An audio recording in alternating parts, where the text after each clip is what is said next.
और आप लोगों के बीच में मैंने बात करी थी आरोहण की, अर्थात ऊपर बढ़ना है। ऊपर बढ़ने से मैंने बोला था दूसरों के प्रति आपके क्या होना चाहिए, बढ़ने पर उत्साह बढ़ेगा तो निश्चित ही मान के चलना आप भी ऊपर बढ़ पाओगे। और ऊपर चढ़ना, उस पर बात करी थी। लेकिन ऊपर बढ़ने में मैंने बहुत क्रीम कोटेशन में रिपीट करता हूं, मैंने आपको क्या क्रीम कोटेशन बनाया था, दयालु दयालु सामने वाले को दुखी नहीं देख सकता, जबकि ईर्ष्यालु सामने वाले को सुखी नहीं देख सकता। अब आप दयालु हैं या ईर्ष्यालु हैं, अब अपने आप को परखने का प्रयास करना, मैं दयालु हूं कि ईर्ष्यालु हूं। और एक और बात बोली थी कि प्रेम सामने वाले का सुख देखकर प्रसन्नता का अनुभव करता है, और जबकि ईर्ष्या सामने वाले को देखकर क्या होती है, दुख। सामने वाले के किसको देखकर सामने वाले को तो देखिए, जबकि ईर्ष्या सामने वाले के दुख देखकर शीतलता का अनुभव करती है। सामने वाला दुखी है तो उसे शीतलता का अनुभव होता है। ये बात आप लोगों से बोली थी। और एक महामंत्र दिया था सुबह हमने, कौन सा महामंत्र था, देख, सब भूल गए तो बोलो ना, देख दूसरों की बढ़ती को कभी ना ईर्ष्या भाव धरूं। इसको हमने आप लोगों के बीच में इस मंत्र को भी दिया था। और बात ऊपर चढ़ने की है, तो ऊपर चढ़ना मतलब क्या, दूसरों के हृदय पर राज करना। ये ऊपर चढ़ने का अर्थ हमने किया है। आप कितने लोगों के ऊपर चढ़े हो, कितने लोगों पर आपका रंग चढ़ा है, और रंग वही चढ़ा पाएगा, क्या कहा था हमने आपसे, जिसके पास कौन सा गुण हो, विनय गुण हो। जो विनय गुण का मालिक होता है वही मान के चलना। अब ये निश्चित रूप से है कि अपने जीवन को भी उत्कृष्ट बना सकता है। एक बार घड़े के ऊपर रखी कटोरी ने कहा, घड़े के ऊपर रखी कटोरी ने कहा कि तुम सबको तो नहलाती हो और सबको तो क्या करती हो, पिलाती हो, सबको शीतलता प्रदान करती हो, लेकिन मुझे कुछ नहीं। तब घड़े ने ये कहा कि तुम मेरे ऊपर बैठती हो, तुम मेरे ऊपर राज करती हो, इसलिए तुम शीतलता का अनुभव नहीं कर पाती हो। जो झुकता है निश्चित मान के चलना वो शीतलता का अनुभव करता है। मैंने आपसे कहा था सुबह, इस चीज को ध्यान रखना। विनय क्या है, भूल गए, इतना रिपीट करता हूं बार बार, तप है। क्या है, जब जब भी विनय करोगे तो संवर और निर्जरा की दुकान चालू रहेगी। इसलिए विनय में कभी कोई कमी नहीं रखना। अगर विनय में थोड़ी बहुत भी कमी होगी तो निश्चित मान के चलना आपके जीवन की हार ही है। हमें विनय के साथ अपने जीवन को आगे बढ़ाते जाना है। सुबह 2 बात बोली थी, अब बात करना है, उन्नति करना है। पर एक और कहानी छोटी सी याद आ गई, पहले उसको रख देता हूं मैं आप लोगों के बीच में, याद आ जाती है आप लोगों के पुण्य से। आपने एक बहुत अच्छे व्यक्तित्व हैं, लाला लाजपत राय का नाम सुना है? अपने आप में एक बहुत अच्छे व्यक्तित्व। मैं ऐसे लोगों की कहानियां पढ़ता रहता हूं, उनके संस्मरण पढ़ते रहता हूं। तो वो अपने जमाने के डॉक्टर थे, और डॉक्टर तो थे ही थे। उन्होंने एक छोटा सा हॉस्पिटल खोला, और हॉस्पिटल खोलने के बाद वो उपचार करते थे, और जो भी आगंतुक आते थे उनका उपचार करते थे। हमारे बीच में अभी जालना के पास से जो आए हुए हैं गोपने जी, वो किस चीज़ के स्पेशलिस्ट, साइटिका है, सर्वाइकल है, कमर दर्द है, L1, L2, 3, L4 का दर्द है, निःशुल्क रूप से करते हैं। और हजारों लोगों को आज तक उन्होंने चमत्कृत कर दिया। निश्चित मान के चलना, जिनवाणी पे तो हितेश की धर्मपत्नी ने पूरा वो चलाया था कि हम किस प्रकार से ऑपरेशन के लिए जा रहे थे, लेकिन एलोरा में पहुंचे और वहाँ पर इनको बुलवाया और उन्होंने एलोरा का पहाड़ चढ़वा दिया। ऐसा अतिशय वास्तविकता में होता है। वो विशुद्धि, वो उनकी खुद के अंदर की ऊर्जा का वो प्रभाव ठीक कर दिया। बस ऐसे ही लाला लाजपत राय जी भी बहुत सारे लोगों को ठीक करते थे, और जो आता था उनका क्रम था, लाइन से बैठो, क्रम से ठीक करते थे, उपचार करते। अब वो जब परेशान हो गए तो उन्होंने कंपाउंडर को भी रख लिया, और कंपाउंडर भी वहां रहा, और कंपाउंडर रहने के बाद वो जो कंपाउंडर है वो ठीक कर रहा था। इसी बीच हुआ ये कि लाला लाजपत राय जी के सुपुत्र को लग गई हाथ में। जब हाथ में लग गई तो वो ड्रेसिंग कर रहे थे, लेकिन एक और दूसरे को जो गंभीर ड्रेसिंग चल रही थी उसकी ड्रेसिंग कर रहे थे। उस ड्रेसिंग के बीच में वो आए, उन्होंने कहा कि आप थोड़ा बैठ जाए, मैं 2 मिनट में कर रहा हूँ। तो गुस्सा आ गया बालक को, उन्होंने एक चांटा मारा। जानते हो किसका ये हॉस्पिटल है? हमारा हॉस्पिटल, हमारे नौकर, और तो हमसे बदतमीजी करते हो। और उन्होंने एक चांटा मार दिया। जब लाला लाजपत राय जी को ये बात पता चली तो उन्होंने कहा कुछ नहीं, कोई बात नहीं। उन्होंने अपने बेटे की ओर से क्षमा मांगी और झुक गए और पैर पड़ के क्षमा मांगी। बोले मैं मानता हूँ मेरे संस्कारों में कमी है, मैं क्या करूँ, मेरी गलती है, मैं अपनी इस गलती के लिए आपसे क्षमा मांगता हूँ। तो कंपाउंडर जो एक नौकर व्यक्ति, एक छोटा व्यक्ति, वो भी ऐसा होला, नहीं नहीं आप क्षमा क्यों मांग रहे हो? बोले नहीं क्षमा मांगता हूँ। और उन्होंने अपने बेटे से कुछ नहीं कहा। देखो जितने पिताजी लोग बैठे हो ना, ऐसे करना चाहिए जैसे लाला लाजपत राय जी ने किया। पहले तो क्षमा मांगी और दूसरी बात अपने बेटे से कुछ नहीं कहा। उन्होंने अपने बेटे से कुछ एक शब्द नहीं बोला और पेंटर को बुलवाया और अपना नाम पुतवा दिया। जो डॉक्टर लाला लाजपत राय लिखा था ना, बोले नाम लिखो, पुतवा दिया और उस पर नाम लिखवा दिया जो कंपाउंडर का नाम था वो लिखवा दिया, डॉक्टर ये। तो शाम को बेटा आया तो बेटे ने कहा ये क्या हो गया, यहाँ से हटकर नाम इनका क्या हो गया? बोले नहीं आपने चांटा मारा था ना कि मालिक हम हैं, तो मैं ये बताना चाहता था बेटा कि मालिक हम नहीं, मालिक वो है, हमसे ज़्यादा मेहनत तो वो करता है। बेटे को समझ में आ गया कि वास्तविकता में ये ठीक नहीं है और झुककर पापा से भी उन्होंने क्षमा, पिताजी से भी क्षमा मांगी और साथ में उनसे भी जाकर क्षमा मांगी। तो ये तरीका होता है, नहीं तो आप तो क्या करते, चिल्लाते, हो सकता है गलती की थी, लेकिन उन्होंने क्या किया, अपना नाम ही हटा दिया और अपने जो कंपाउंडर था उनका नाम वहाँ कर दिया। ये अपने आप में एक बहुत बड़ी विनय है, ये छोटी मोटी बात नहीं है, एक बहुत बड़ी सीख दे रही है ये कि हम अपने आप को बड़ा तो मानते हैं लेकिन वास्तविकता में जो हमारे साथ रहने वाले हैं अगर हमको विनय देंगे, उनका सम्मान करेंगे तो निश्चित रूप से आज उन्होंने इतना बड़ा काम किया तभी तो आज उन्हें याद किया जा रहा है। तो कुछ ऐसा कर जाओ विनय के क्षेत्र में कि आपको आगे भी याद किया जाए। तीसरा बिंदु हमारा आएगा, तीसरा क्या था, उन्नति करना। और उन्नति वही करता है जो अपने जीवन को के लिए लक्ष्य बनाकर, लक्ष्य को देखकर और लक्ष्य से जीवन जीता है, वही उन्नति कर सकता है। एक व्यक्ति था, प्रतिज्ञा का कक्ष में बैठा था और उसके पास और भी बहुत सारे लोग बोले बैठे थे। तो उन्होंने पहले बोला कागज है क्या, कागज मंगाया। अच्छा लिफाफा है क्या, लिफाफा मंगाया। फिर बोले क्यों, पेन है क्या, हाँ ये पेन है, पेन भी मंगा लिया। फिर उसके बाद बोले क्यों, टिकट है क्या चिपकाने के, हाँ टिकट भी हो गई। और फिर उसके बाद वो माथे पर हाथ रखता है और बैठ जाता है। तो यही बात पूछी उन्होंने, भैया अब क्या हो गया, अब क्या चाहिए? बोले मुझे ये समझ में नहीं आ रहा है कि मैं किसके पते पे लिखना है, मुझे पता ही नहीं मालूम किसके पते पे लिखना है। बस ऐसी अवस्था हमारी हो रही है, हम करे जा रहे हैं लेकिन हमें यही नहीं मालूम किसके लिए करना है हमें। आप उस पर हंस रहे थे, अभी हंसी आ रही थी उनको, सिलवानी वालों को। हम भी तो ऐसे ही हैं, क्या कर रहे हैं, कैसे कर रहे हैं, किस प्रकार से कर रहे हैं, अत्यंत गंभीरता पूर्वक आप अपने मन का निरीक्षण करना। कुछ हद तक हमारा जीवन भी इसी हो रहा है। आप बढ़ तो रहे हो लेकिन कहाँ बढ़ रहे हो, आपको लक्ष्य ही पता नहीं है कि मुझे किस ओर बढ़ना है। दिन भर में अनेक शब्द हम मुख से बोल रहे हैं लेकिन पता ही नहीं है वो मुख से शब्द बोल रहे हैं इसकी क्या सार्थकता है। बोल तो रहे हो आप पर उसकी सार्थकता क्या है, उससे क्या हासिल होने वाला है, कभी आपने उस पर चिंतन किया? दिन भर में जितने शब्द बोल रहे हैं आपको पता चलेगा बहुत सारे शब्द तो ऐसे ही बोल रहे हैं। समाज में प्रतिष्ठा के तो खूब प्राप्त कर लिया आपने, वो पर पहुंचना कहाँ है उसका अंदाज नहीं है आपको। अगर हम संक्षेप से कहें तो हमारा पूरा अधिकतर जीवन ध्येयहीन है। इसका परिणाम सफलता के बाद भी आपको प्रसन्नता नहीं है। क्यों प्रसन्नता नहीं है? क्योंकि आपका लक्ष्य नहीं है। अगर आपका लक्ष्य होगा तो जो सफलता मिलेगी उससे प्रसन्नता आपको निश्चित मिलेगी।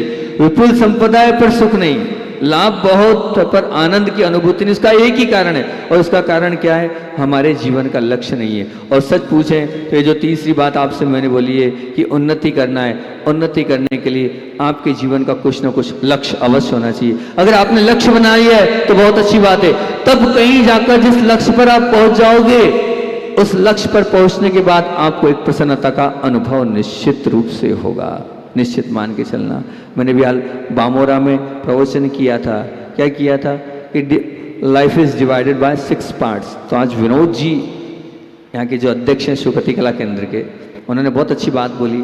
बोले महाराज जी मैंने अपना व्यापार बंद कर दिया, मुझे बड़ी अच्छी बात लगी। बहुत बड़े अपने आप में बिजनेसमैन हैं आप, बहुत सारी कॉलोनियाँ आपने काटी है, अनेक प्रकार के आप बिजनेस है। मुझे अच्छे से याद है एक बार बहुत बड़ी राशि की इसी में आवश्यकता थी तो मैंने कहा था, तो उन्होंने कहा था महाराज जी बहुत लंबी राशि समझ रहे हैं आप। तो उन्होंने कहा था महाराज जी 8 दिन पहले आप बता देना ताकि वो पूरी राशि में दे पाऊँ, नहीं तो एकदम कहीं आपका मैसेज आया मैं नहीं कर पाया तो। पर आपका कार्य बहुत सराहनीय है, आप जो कार्य कर रहे हो वास्तविकता में बहुत अच्छा कार्य कर रहे हो। मैं चाहता हूँ ये कार्य होना चाहिए समाज के लिए। तब तो अब आज हमने बात करी तो उन्होंने कहा महाराज जी सब 2 बेटी थी, दोनों की शादी हो गई, अब व्यापार से भी निवृत्त, मैं व्यापार नहीं करता हूँ, बिना व्यापार के अपना सेवा में जीवन जी रहा हूँ। इस पर विनोद जी ने बताया तो मुझे वही बात याद आई कि वास्तविकता में अब क्या बचा है, अपनी लाइफ का कुछ ना कुछ आपको कुछ ना कुछ रेशो तैयार करना चाहिए, कोई गाइडलाइन, कोई रेखा, कोई लक्ष्मण रेखा कि हाँ अब तक इसके बाद कुछ नहीं। अगर वो लक्ष्मण रेखा, वो गाइडलाइन हमने तैयार नहीं की तो कब तक दौड़ते चले जाएंगे, कहाँ तक दौड़ेंगे। नहीं, कुछ ना कुछ आप लक्ष्य जरूर तैयार करो। मुझे बड़ा अच्छा लगा कि मारवाड़ी लोग कभी छोड़ते नहीं है, और विनोद जी बड़जत्या मारवाड़ी, और मारवाड़ी व्यक्ति जब ये बोलता है थोड़ी प्रसन्नता होती है कि चलो ठीक है, मारवाड़ी व्यक्ति ने व्यापार छोड़ दिया और धर्म की ओर अग्रसर हो रहे हैं। और मैंने एक बात बोली थी विनोद जी के लिए, ये पिछली बार आए थे बासा में, तब मैंने बोला कि विनोद जी के पुण्य से मैं जलता हूं, विनोद जी के पुण्य से मैं जलता हूं। क्यों पुण्य से जलता हूं? कि मेरे जीवन के कुछ लक्ष्य थे, जैसे अभी मैंने बोला ना, तो मेरे जीवन का एक लक्ष्य था, वो ये लक्ष्य था कि पूज्य गुरुदेव, उसके लिए मैंने बहुत मेहनत करी है, बहुत बहुत बहुत विशुद्धि भी बढ़ाई है और पूरी ताकत अपने जीवन की लगाई है। लेकिन ऐसा होता है ना, जिसका पाप कर्म का उदय था उसको नहीं मिलता है, निश्चित मान के चलना। जिसका पुण्य होता है ना, उसी को वो सब कुछ मिलता है। तो मेरा पाप कर्म का उदय था कि मैंने खूब करने के बाद 20 साल तक मैं इसलिए नहीं बोला था, सच पूछे तो संग में रह के, क्योंकि मुझे ये पता था कि अगर अपन बोलेंगे करेंगे तो अच्छा से समझेंगे, अच्छा बोलता है जा। 15 साल तक प्रवचन इसीलिए नहीं किया हमने। और जब अति हो गई थी प्रवचन के समय, मतलब क्या हुआ, भोपाल की घटना आपको सुना रहा हूँ, बात निकल गई है तो, कि मैं कभी प्रवचन किए नहीं, भोपाल में हुआ ये कि निस्वार्थ सागर जी वगैरह सब ने तैयारी कर दी, बोले महाराज जी के प्रवचन आज तक नहीं है, हमें महाराज जी के प्रवचन सुनना है। तो आचार्य श्री ने अच्छा बोले नहीं होगा, तो हमने कहा आचार्य श्री केसलोज हमारा, हम दीक्षा दिवस में कैशलोज करते थे, आचार्य श्री ने हमें बता दिया कुछ नहीं करना है, कैशलोज के बाद और अच्छे प्रवचन होते हैं, उपवास रहेगा, उपवास के बाद और अच्छा, हम तो उपवास में और अच्छे प्रवचन करते हैं। हमने आचार्य श्री बोलते नहीं आता है, हम आपको बोलते हैं क्या क्या बोलना है। उन्होंने बहुत अच्छी एक गाथा हमें सम सत्तु बद्दू पूरी गाथा बता दी, ऐसा ऐसा बोलना है। और हम क्या बोले वहाँ, हम कुछ बोले नहीं, हम ऐसे करके आ गए। आने के बाद हम कमरे में आए, कैशलोज किया, अब उसके बाद हमारी इच्छा हो गई ध्यान की, हम बैठ गए ध्यान में, ध्यान करने आए। और ये बात पूरे में वायरल हो गई कि आज जो है तीनों महाराज, मतलब सौम्य सागर जी, हमें लोग कहते थे ब्रह्मा महेश और विष्णु की जोड़ी, और आज तीनों महाराज जी एक साथ प्रवचन करेंगे। अब पूरे भोपाल में ये बात हो गई, और जो बच्चे पढ़ने वाले थे सौम्य सागर से वो जुड़े, हम तो बोलते नहीं थे, उनसे बहुत जुड़े थे, वो सब पूरी भीड़ इकट्ठी है और हम ध्यान में बैठ गए। अब हम ध्यान में बैठ गए, ध्यान में बैठे, और ध्यान में बैठने के बाद फिर सबसे पहले शैल सागर जी बुलाने आए, हम उठे नहीं, फिर विनम्र सागर जी उठाने आए, हम उठे नहीं, और फिर सौम्य सागर जी आ गए उठाने, तब तो सौम्य सागर ने एक धमकी दी, ध्यान रखना, अच्छा इसने तुम्हारे लिए कहा है प्रवचन करने के लिए, तुम्हें पूरा प्रवचन 15 मिनट समझाया है, तुम जाओगे तो ही मैं जाऊंगा, नहीं तो मैं नहीं जाने वाला, और सब लोग मुझे सुनने आए हैं। तो मैं फिर भी हिला नहीं, क्योंकि मेरा मन बड़ा अच्छा लग रहा था ध्यान में, और मैं सहजता से बैठा रहा। और उसी में क्या था, योग सागर जी महाराज जी ने भी कहा मैंने पूजन करी है, वो पूजन मैं करूंगा आज। अब वो भी तैयार थे, बोले योग सागर जी नाराज आएंगे, आज स्वयं मंच पे आ रहे हैं और पूजन कराएंगे अपनी खुद की लिखी हुई। तब भी मैं हिला नहीं। और हुआ ये, बस सौम्य सागर जी नाराज, विनम्र सौम्य सागर जी बोले मैं नहीं जाऊंगा, वो नहीं जाऊंगा, विनम्र सागर जी बोले वो नहीं जाए तो मैं नहीं जाऊंगा, शैल सागर जी अकेले, 4 तो थे हम, तो जब ये नहीं तीनों नहीं जा रहे तो मैं भी नहीं जाऊंगा। और मुझे पूरा प्रोग्राम इतना था दीक्षा दिवस का, कैंसिल सा होने लगा। अब उसके बाद जब खबर पहुंची कि मैं नहीं जा रहा हूँ, योग सागर जी नाराज होने लगे, फिर प्रवचन निर्दोष सागर जी और निर्लोभ सागर जी के प्रवचन कराए, पर पूरे साल भर तक सौम्य सागर जी ने हमें ताना मारा। और फिर अगले दिवस रामटेक में आ गया दीक्षा दिवस, हम भैयावर्ती करने पहुंचे, और पहुंचते ही सुनना, वहां पहुंचते ही जैसे हम पहुंचते ही जो है सबने वही वाली बात आचार्य श्री ने पिछली बार भी कर दिया था। अब संभव सागर जी महाराज जी जो थे वहीं बैठे थे, तो मैंने कहा, मैंने ऐसा इशारा किया तो बस संभव सागर जी नाराज हो गए, समझता क्या है तुम्हें, अच्छा इसी तेरे हाथ जोड़े, इतना पिछली बार भी बल तू तो कार्य से आ गए संभव सागर जी, हैं क्या समझता है तू अपने आप को, जब इतना बोलो से 4 लाइन नहीं बोल सकता, जैसे कि जय नहीं बोल सकता, मतलब तो फिर आचार्य ने सुन नो हरी, शांत हो जाओ, शांत हो जाओ, शांत हो जाओ। जब इतना सब कुछ होने लगा तो मैं आचार्य पक्का इस बार प्रवचन कर लूँगा। आप महाराज इतने नाराज़ नहीं हो, मैं कर लूँगा, निश्चित रूप से कर लूँगा, निश्चित आप बोल रहे हो तो कर लूँगा। पहली बार 15 साल में प्रवचन मैंने इसीलिए नहीं करे थे, और यही बता रहा हूँ। अब उस समय जोर जबरदस्ती थी, तब पहला प्रवचन रामटेक प्रतिभा स्थली में सन 2014 में उस वक्त हमने करा था। और नहीं करने का कारण ये था कि आचार्य सुनेंगे, सुनने के बाद बोलेंगे इसको तो बोलते भी आता है, और वैसे सच में बोलते नहीं आता था, और वो तो जल्दी निकाल लेते। और हुआ वही, उन्होंने फिर 15 दिन बाद एक प्रवचन फिर और बोला, अब आज आपको प्रवचन करने रहे, वो बोल लेते हो तुम, अच्छा आता है तुम्हें बोलना, ऐसा तुम झूठ घुमाते हो तुम, ऐसा नहीं, जाओ। एक बार फिर भेज दिया, और फिर 15 दिन बाद बोला अब आपको जगदलपुर पंच कल्याणक कराने जाना है। उन्हें धीरे से जगदलपुर पंच कल्याणक कहाँ गए थे हम, डोंगर गांव गए थे, और वहाँ से जगदलपुर भेज दिया था। फिर आपके रायपुर वहाँ आए थे हम, विनोद जी बैठे हैं। तब तक बोलना नहीं था, मैं इसीलिए नहीं बोलना था। उसका ध्येय सिर्फ क्या था, नहीं बोलने का। वो ध्येय ये था कि आचार्य श्री के पास सेवा मिले, और आचार्य श्री के अंत तक उनके पास रहने को मिले कि ये कुछ नहीं है, ये सेवा के लायक है, वैयावृत्ति के लायक है। और हुआ ये नहीं, और वो अंत समय में पूरी संलेखना के समय में विनोद जी को पूरा रहा। अंतिम समय तक विनोद जी गुरुदेव के पास थे, तो मैं उनके उस पुण्य से जलता हूँ, और कुछ नहीं, और कोई पुण्य से नहीं जलता। इसलिए जलता हूँ कि मेरी तो भावना थी, वो मेरे तीव्र पाप कर्म की वजह से मैंने प्रयास किया।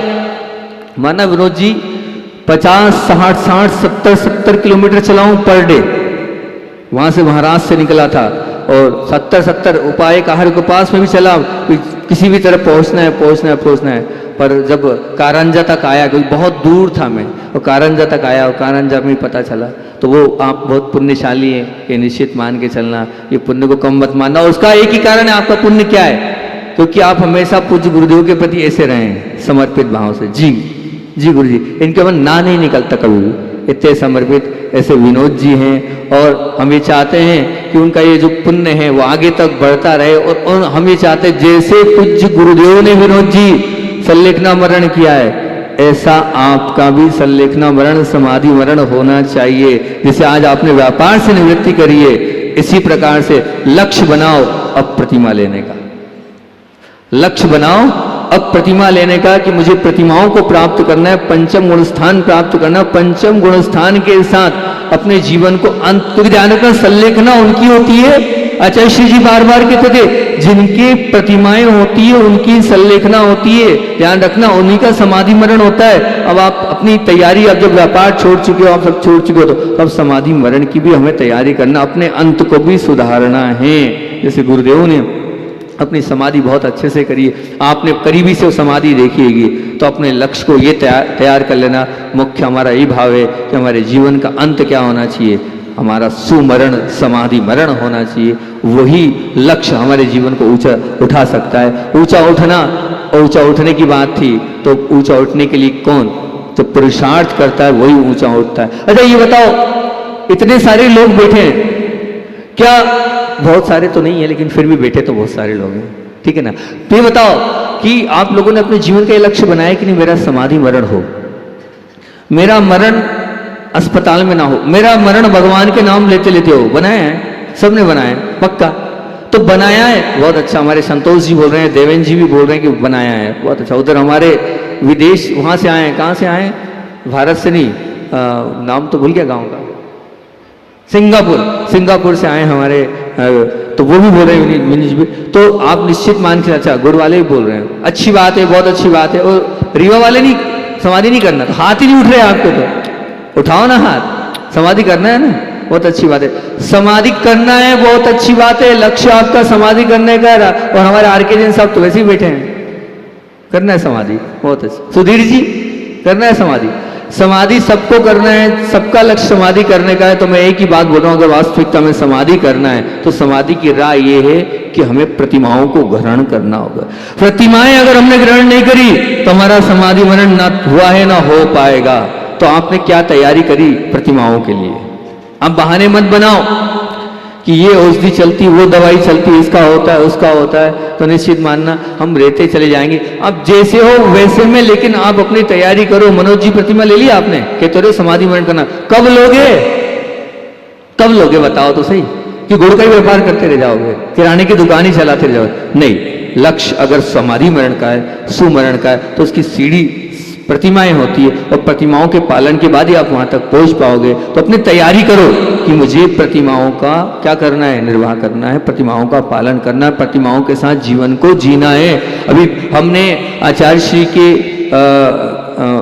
उपदेश से जो पाया, उस उपदेश से हमने पाया था कि आप नहीं कर सकते हो इतना कर सकते हो, 15 दिन की, महीने भर की, 2 महीने की प्रतिमाएं ले सकते हो। जरूरी नहीं है आप जीवन पर्यंत प्रतिमाएं लो। 2 प्रतिमाओं का व्रत आप पाक्षिक भी कर सकते हो, मासिक भी कर सकते हो। अभी हमने बासा में दिलाया था, बासा में बहुत सारे लोगों ने लिया। फिर क्या था, आचार्य भगवान के पास सतना में हमने 47 लोगों को बासा से भेजा था, जिन्हें 2-2 प्रतिमाएं लिए। 47 लोग, सब ऐसा नहीं कि बूढ़े, बहुत ज्यादा अच्छी उम्र वाले भी गए थे।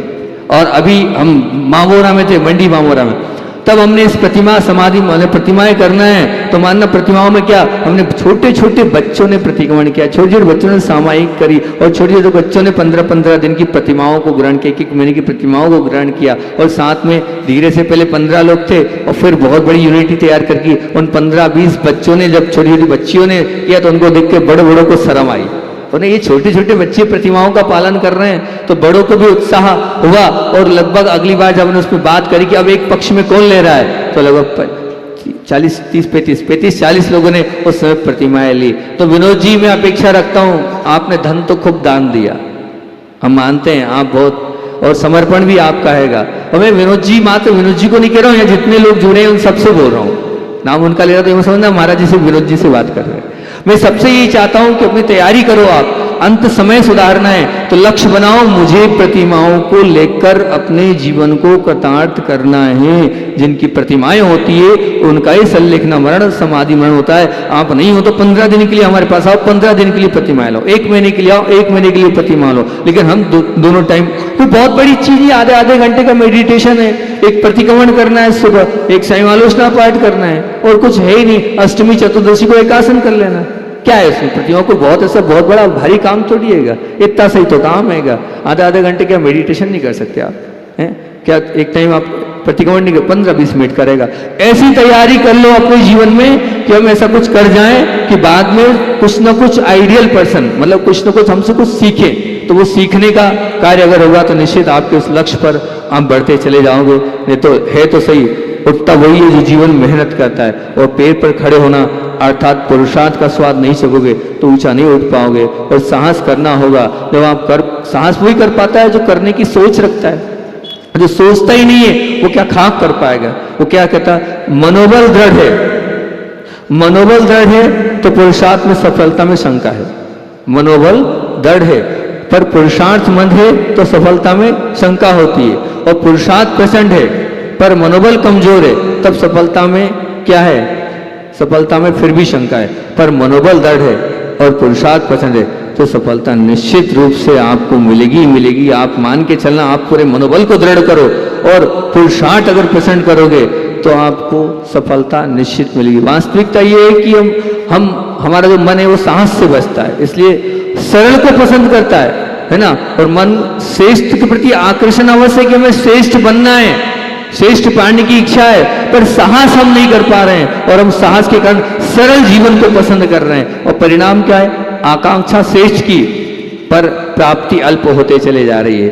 और अरमान शिखर स्पर्श करने के पर तलहटी पर ही हम रह पा रहे हैं, और आंखें आकाश के ऊपर जा रही है पर हम धरती पर ही हैं। उसका बस यही कारण है कि मन साहस से बच रहा है, और साहस की संभावना मात्र से वो पीछे हटता चलाता है। वो मन सुविधा प्रेमी है, मन सुरक्षा प्रेमी है, मन सुविधा प्रेमी है, मन सुरक्षा प्रेमी है। इसलिए नियमों से हम डर रहे हैं, इसलिए हम अपने आप को बांधने से और बंधने से डर रहे हैं। नहीं, हमें डरना नहीं है। जैसे एवरेस्ट पे चढ़ने के लिए आपको ऊपर चढ़ना है तो आंधी और तूफान से सबको लेते चलना पड़ेगा। इसलिए ध्यान रखना, हम थोड़ी बहुत तकलीफ कष्ट पीड़ा जरूर आएगी, लेकिन वो पीड़ा भी, वो कष्ट भी, वो तकलीफ भी, ये मान के चलना आपके जीवन को अच्छा बनाने वाली होगी।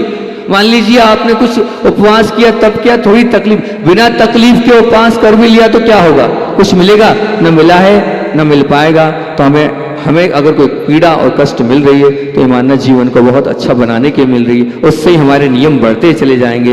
एक ध्यान रखना, कई परिवर्तन समय से जुड़े होते हैं। सूर्योदय के बाद शाम हुई, सूर्यास्त, कोई पतझड़ के बाद वसंत आता है, बाल्यावस्था के बाद युवावस्था आती है, और कई परिवर्तन समझ से जुड़े हैं। समझ से तात्पर्य यही है कि मान लीजिए हीरा है या कांच, या आप समझ से, या सांप है या रस्सी, ये समझ से। लेकिन कई परिवर्तन साहस से जुड़े।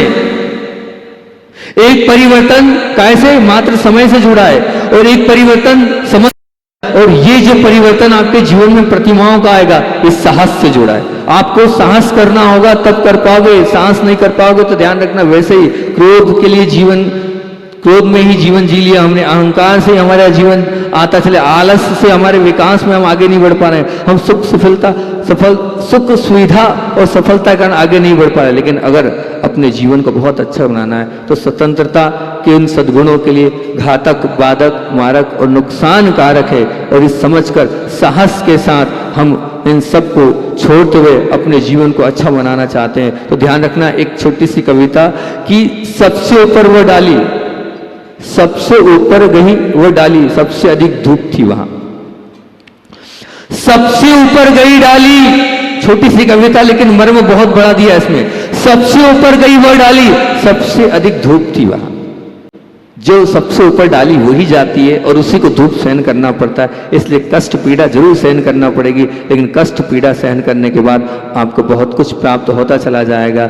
ये है ऊंचाई पर जाना है, ऊंचाई ऊंचा उठना है तो पुरुषार्थ करना होगा, और कुछ पुरुषार्थ ऐसा कर लो जिससे जीवन आपका कृतार्थ हो जाए। और पांचवा बिंदु हमारा ऊंचाइयों को पाना। ऊंचाइयों को पाने का तात्पर्य यही है, मैंने कहा था जैसे पतंग बहुत ऊंचाई तक चली जाती पर वहां पहुंचे कैसे, विचार करना।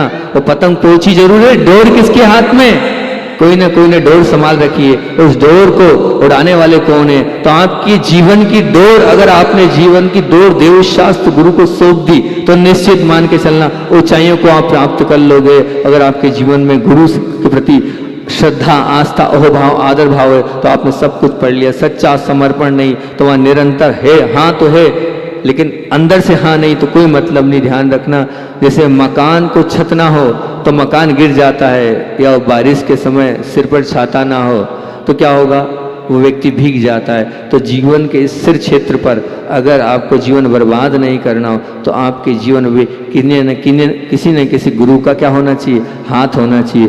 आपके सर पर गुरु का हाथ है कि नहीं, बताओ, है या नहीं है? तो आप पुण्यशाली मान के चलना।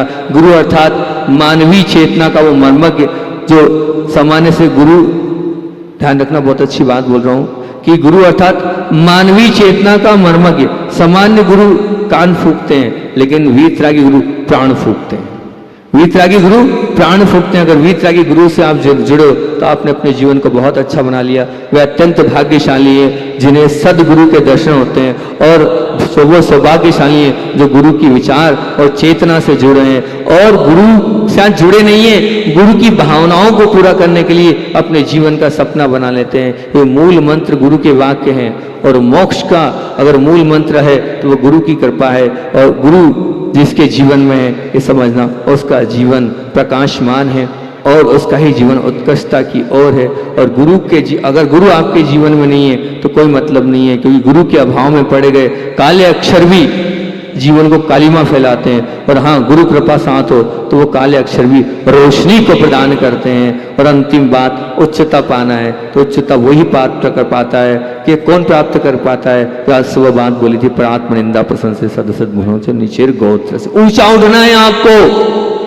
आज अगर आपको करोड़पति अरबपति बनना है तो क्या करना पड़ेगा, यही करना पड़ेगा कि दूसरों की हमें निंदा नहीं करना है, पर आत्म निंदा प्रसन्न से, मतलब पर की निंदा नहीं करना है। और क्या करना है, क्या करना है, फिर अपनी निंदा करना है, और दूसरों के दोषों को क्या करना है, ढकना है, और अपने दोषों को बताना है। तो निश्चित रूप से आप ऊंचाइयों को प्राप्त कर लोगे। आप सब ऊंचाइयों को प्राप्त करो, यही भावना है। तो मैंने आज आप लोगों के बीच में ये बोला है, लक्ष्य की बात बोलिए। आज का पूरा प्रवचन कर दिया, हालांकि तो और बहुत सारी बातें थी लेकिन समय हो गया, इसलिए मैंने इसको यहीं समाप्त कर रहा हूँ।